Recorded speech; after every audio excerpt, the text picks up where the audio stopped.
हेडलाईनचे प्रस्तुत करता घरकुल मसाले. दे रोजच्या जेवणाला मायेची चव घरकुल मसाले.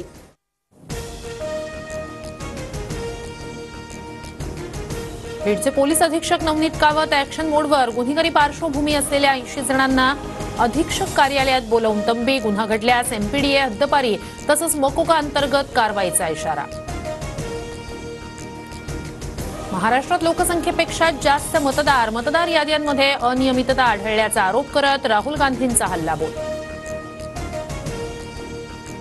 दिल्लीत काँग्रेसचा मोठा पराभव होणार असल्यानं राहुल गांधींकडून कव्हर फायरिंग सुरू. मुख्यमंत्री देवेंद्र फडणवीस यांचा टोला. ईव्हीएम विरोधात 19 फेब्रुवारीला विरोधकांचा लॉंग मार्च. मार्कडवाडी ते शिवाजी पार्क असा पायी लॉंग मार्च निघणार. मग या नेत्यांसह सामाजिक कार्यकर्ते सहभागी होणार. उत्तम जानकर यांची माहिती. अशोक मोहिते मारहाण प्रकरणी आरोपी वैजनाथ बांगरला 5 दिवसांची पोलीस कोठडी. एक अल्पवयीन आरोपीही अटकेत. वाल्मिक कराडच्या बातम्या का बघतो असं विचारत केली होती बेदम मारहाण.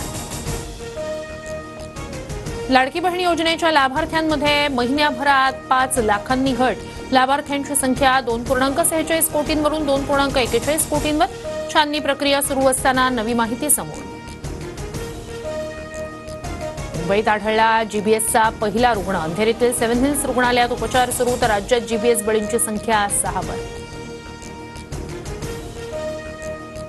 बदलापुरात शिक्षकाकडून विद्यार्थिनीचा विनयभंग. शिक्षकाकडून विद्यार्थिनी आणि तिच्या आईला उद्देशून अश्लील शेरेबाजी. नराधम शिक्षकाला बेड्या घालत पोक्सो कायद्याअंतर्गत गुन्हा दाखल.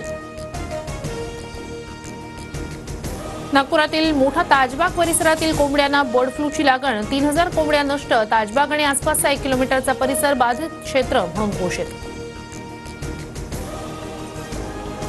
सोयाबीन खरेदीचा मोठा गोंधळ. 2दा मुदतवाढ देऊनही शेतकऱ्यांचं सोयाबीन अजून बाकी. सोयाबीन खरेदीसाठी पुन्हा एकदा मुदतवाढ देण्यासाठी राज्याचा केंद्राला प्रस्ताव.